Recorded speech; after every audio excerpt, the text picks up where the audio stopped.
ദൈവനാമത്തിന് മഹത്വം ഉണ്ടാകട്ടെ. നമുക്കറിയാം, രാഷ്ട്ര നേതാക്കന്മാരിൽ, രാജ്യം ഭരിക്കുന്നവരിൽ മതങ്ങളുടെ നേതൃത്വത്തിലുള്ളവർ ബഹുമാനിക്കുന്ന ഒരു വ്യക്തിത്വമാണ് മാർപ്പാപ്പയുടേത്. പ്രത്യേകിച്ച് വത്തിക്കാൻ എന്ന് പറയുന്ന ഒരു ചെറിയ രാജ്യത്തിൻ്റെ നേതാവായിരിക്കുന്ന, ഭരണാധികാരിയായിരിക്കുന്ന, ഒരേ സമയം ലോകത്തിലുള്ള സകല കത്തോലിക്ക മതവിശ്വാസികളുടെയും ആത്മീയ നേതാവായിരിക്കുന്ന മാർപ്പാപ്പ, പഴയ മാർപ്പാപ്പ ഫ്രാൻസിസ് പാപ്പ അന്തരിച്ചു, കാലം ചെയ്തു. താൻ ഒത്തിരി അദ്ദേഹത്തെക്കുറിച്ചുള്ള അനുശോചന സന്ദേശങ്ങളും പാപ്പയെ അനുസ്മരിച്ചുള്ള അനേക കാര്യങ്ങളും കേൾപ്പാനായിട്ടിടയായി. പലരും ഒരു ദൈവവചനം ശുശ്രൂഷിക്കുന്ന ഒരു വ്യക്തി എന്ന നിലയിൽ എന്നോട് ഇങ്ങനെ ചോദിക്കുവാനിടയായി, ഫ്രാൻസിസ് പാപ്പ ഒത്തിരി ജനകീയനല്ലേ ആയിരുന്നു, ഒത്തിരി സ്നേഹമുള്ള ആളല്ലേ ആയിരുന്നു. ഈവൻ മുസ്ലിം ഭീകരവാദികൾ പോലും ഗാസയുടെ സ്വന്തം പാപ്പ എന്ന് പറഞ്ഞ് അദ്ദേഹത്തിന് അനുസ്മരണങ്ങൾ എഴുതുന്നതായി കണ്ടു. ഇസ്ലാം ഭീകരതയെ ഇൻഡയറക്റ്റ് ആയിട്ട് പ്രോത്സാഹിപ്പിക്കുന്ന മാധ്യമങ്ങളും പാപ്പയെക്കുറിച്ച് പലതും പറയുവാനിടയായി. അനുകൂലമായിട്ട് പലരും എന്നോട് ചോദിച്ചൊരു ചോദ്യം, പാപ്പ സ്വർഗത്തിൽ പോകുമോ എന്നതാണ്. പണ്ട് ഞങ്ങളുടെ നാട്ടിലൊരു ചൊല്ലുണ്ട്, മാർപ്പാപ്പയെ വേദോപദേശം പഠിപ്പിക്കേണ്ട എന്ന് പറഞ്ഞാൽ ദൈവവചനത്തിൻ്റെ ആധികാരികത അതുപോലെ സൂക്ഷിക്കേണ്ട ഒരു വ്യക്തിത്വമാണ് മാർപ്പാപ്പ എന്ന ചിന്തയിൽ നിന്നാണ് മാർപ്പാപ്പയെ വേദോപദേശം പഠിപ്പിക്കേണ്ട എന്ന് പലരും പറയാറുള്ളത്. എന്നാൽ മറ്റു പാപ്പമാരിൽ നിന്ന് വളരെ വ്യത്യസ്തനായ പല കാര്യങ്ങളും ചെയ്ത ഒരു വ്യക്തിയാണ് ഫ്രാൻസിസ് പാപ്പ എന്നുള്ളത് നിസ്തർക്കമായ കാര്യമാണ്. അദ്ദേഹം യുദ്ധത്തിനെതിരെ സംസാരിച്ചു.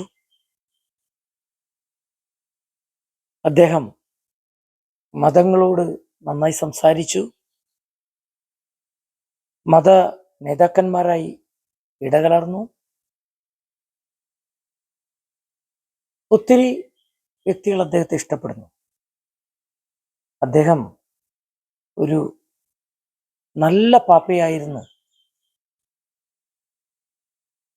ജനകീയ മുഖമുള്ള പാപ്പയായിരുന്നു എന്നൊക്കെ പറയുന്ന ധാരാളം പേരുണ്ട്. എന്നാൽ അദ്ദേഹം സ്വർഗത്തിൽ പോകുമോ എന്ന് ചോദിക്കുന്ന വിമർശകരോട് എനിക്കൊരു കാര്യം പറയാനുണ്ട്. അദ്ദേഹം തീർച്ചയായും സ്വർഗത്തിൽ പോകും. പക്ഷേ ഒരു കണ്ടീഷനുണ്ട്. എന്താണ് ആ കണ്ടീഷൻ? അദ്ദേഹം കുറച്ചുനാൾ രോഗകിടക്കയിലായിരുന്നു. ചുരുക്കം പറഞ്ഞാൽ മരിച്ചോ മരിച്ചില്ലേ എന്നുള്ള കിംവദന്തികളും ഫേക്ക് ന്യൂസുകളും പലപ്പോഴും വന്നു. ഒരു കാര്യം ഉറപ്പാ, അദ്ദേഹം മരണാസന്നനായിട്ട് കുറച്ച് നാളുകളായിട്ടുണ്ട്.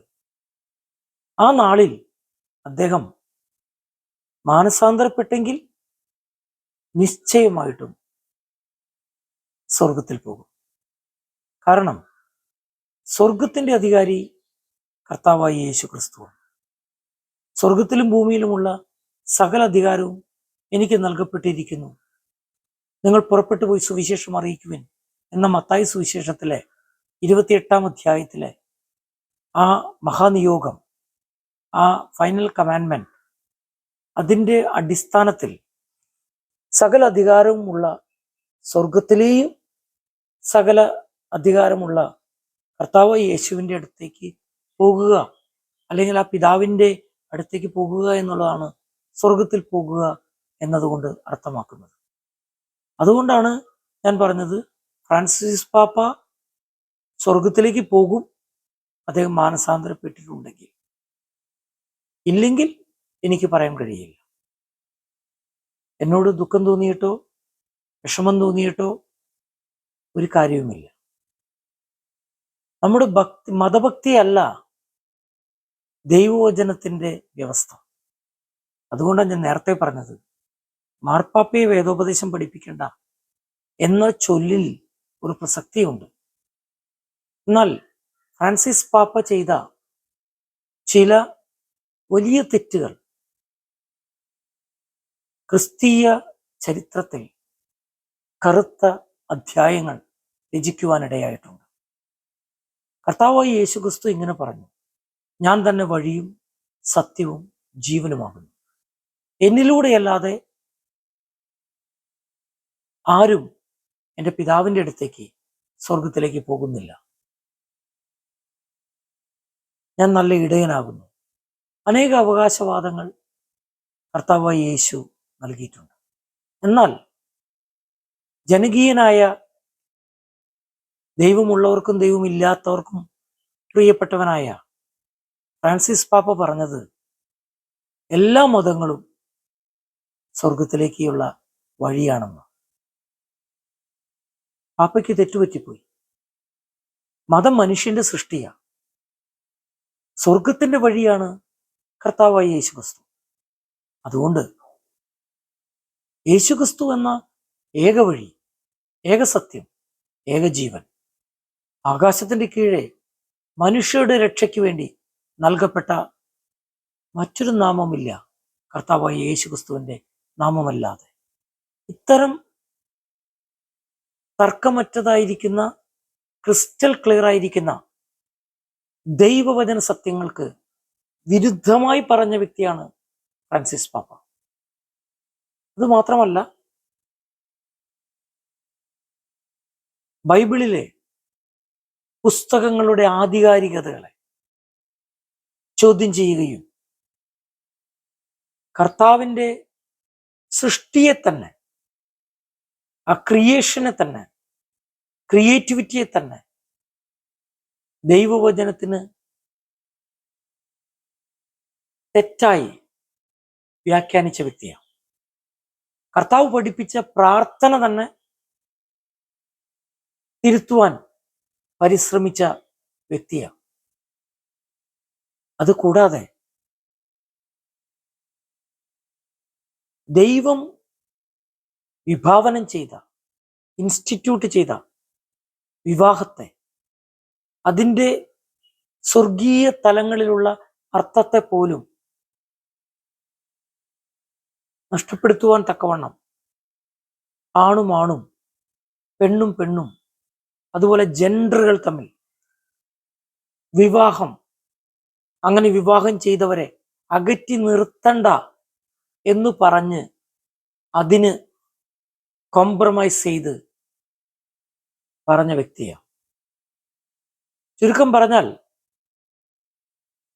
ഭൂമിയിലെ ദൈവസഭയിൽ പ്രവേശനം തലമുറകൾക്ക് വരെ പഴയ നിയമത്തിൽ നിഷേധിക്കപ്പെട്ട ലൈംഗിക ബന്ധങ്ങളും അത്തരം ബന്ധങ്ങളും, അതുപോലെ തന്നെ കർത്താവ് പഠിപ്പിച്ച പ്രാർത്ഥനയെ വികലമാക്കിയ അനുഭവവും, അതുപോലെ തന്നെ ഉൽപ്പത്തി പുസ്തകത്തിലെ ആ ക്രിയേഷനെ സംബന്ധിക്കുന്ന കാര്യത്തിനെ അവിശ്വസിക്കുകയും യേശു അല്ലാതെ അനേക വഴികളും സ്വർഗത്തിലേക്കുണ്ട് എന്ന് പറയുകയും ചെയ്ത ഒരു മാർപ്പാപ്പയ്ക്ക് സത്യവേദോപദേശം മനസ്സിലാക്കുന്നതിലും പഠിക്കുന്നതിലും പ്രചരിപ്പിക്കുന്നതിലും തെറ്റുപറ്റി എന്നുള്ളത് സത്യമാണ്.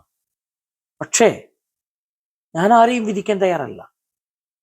ആ മരണക്കിടക്കയിൽ കിടക്കുമ്പോൾ അദ്ദേഹം, കർത്താവേ, ഞാൻ ചെയ്തത് തെറ്റിപ്പോയി, എന്നോട് ക്ഷമിക്കണം എന്ന് പറഞ്ഞാൽ അറിവില്ലായ്മയെ ക്ഷമിക്കുവാൻ കർത്താവായ യേശു മതിയായവനാണ്. കർത്താവായ യേശുവിൻ്റെ രക്തം സകല പാപത്തെയും പോക്കി ശുദ്ധീകരിക്കുന്നതാണ്. കർത്താവായ യേശു ഒരു മതം സ്ഥാപിച്ചിട്ടില്ല. ദൈവവചനമായി ബൈബിൾ ഒരു മതഗ്രന്ഥമല്ല, അത് ദൈവത്തിൻ്റെ അരുളപ്പാടുകളാണ്, അല്ലെങ്കിൽ ദൈവിക നിയമങ്ങളാണ്. ആ ദൈവിക നിയമങ്ങൾ അനുസരിക്കാതെ ഒരു വ്യക്തി സ്വർഗത്തിൻ്റെ വാതിൽക്കൽ വന്നാൽ ആ വാതിലുകൾ ഒരിക്കലും തുറക്കുകയില്ല. എന്നാൽ ഏത് പാപിയും മാനസാന്തരപ്പെട്ട് പാപങ്ങളെ ഏറ്റുപറഞ്ഞ് ഉപേക്ഷിക്കുമ്പോൾ കരുണ ലഭിക്കും. ആ കരുണ ഫ്രാൻസിസ് പാപ്പയ്ക്ക് ലഭിച്ചിട്ടുണ്ടാകുമെന്ന് ഞാൻ ആശിക്കുക. ഇല്ല എങ്കിൽ ഇന്ന് അനേക AI വീഡിയോകൾ ഞാൻ കാണാനിടയായി. പാപ്പ വരുന്നതും പാപ്പയെ യേശു സ്വീകരിക്കുന്നതും അവരൊരുമിച്ച് മുന്തിരിച്ചാറ് പിഴിഞ്ഞു കുടിക്കുന്നതും അവർ രണ്ടുപേരും കൂടി ചേർന്ന് സ്വർഗത്തിലേക്ക് പോകുന്നതും ഒക്കെയും ആർട്ടിഫിഷ്യൽ ഇന്റലിജൻസ് ഉപയോഗിച്ച് ചെയ്തിട്ടുണ്ട്. പക്ഷേ എന്നെ കേൾക്കുന്ന കാണുന്ന പ്രിയപ്പെട്ടവരെ, മനുഷ്യൻ വിഭാവനം ചെയ്യുന്ന സൂത്രങ്ങളുടെയും നുണകളുടെയും സങ്കല്പങ്ങളുടെയും ഏറ്റവും അതിനൂതനമായിരിക്കുന്ന സാങ്കേതിക വിദ്യ സ്വർഗത്തിൽ വിലപ്പോവുകയില്ല. കാരണം സ്വർഗം സത്യമാണ്. സ്വർഗം സ്വച്ഛ സ്ഫടിക തുല്യമായ സ്വർണ്ണ നിറത്തിലുള്ള, എന്ന് പറഞ്ഞാൽ ഗോൾഡിന്റെ നിറവും ഗ്ലാസിന്റെ ക്ലാരിറ്റിയും. അതുകൊണ്ട് ആ ട്രാൻസ്പെറൻസി എന്ന് പറയുന്നത് വളരെ പ്രത്യേകതയാണ്. ആൾക്കാരെ AI ട്രിക്ക് ഉപയോഗിച്ച് സത്യമേതാ സത്യമല്ലാത്തത് ഏതാ എന്ന് പറയുന്ന അനുഭവമാണ്. ഞാനിങ്ങനെ ഒരു വീട്ടിൽ ചെന്നപ്പോൾ എന്നോട് ഒരാൾ ചോദിച്ചു, എങ്ങനെയുണ്ട് യേശുവിൻ്റെ ഫോട്ടോ? ഒരു യേശുവിൻ്റെ ഒരു ഫോട്ടോ ഇവിടെ കത്തോലിക്കര് ചെയ്യുന്ന മാതിരിയുള്ള അവർ തിരുസ്വരൂപങ്ങളെയും അതുപോലെ ഫോട്ടോയൊക്കെ വെക്കും. വിഗ്രഹാരാധനയ്ക്ക് തുല്യമായ കാര്യമാണ്, ശിക്ഷകൾ ലഭിക്കുന്നതാണ്. എന്നോട് ചോദിച്ചത് എങ്ങനെയുണ്ട്? ഞാൻ നോക്കിക്കഴിഞ്ഞപ്പോൾ ഈ കർത്താവിൻ്റെ ഹൃദയം പുറത്തുള്ളൊരു ഫോട്ടോ, അതിൽ നിന്നൊരു വെളിച്ചം ഇങ്ങനെ പുറത്തേക്ക് വരുന്നു.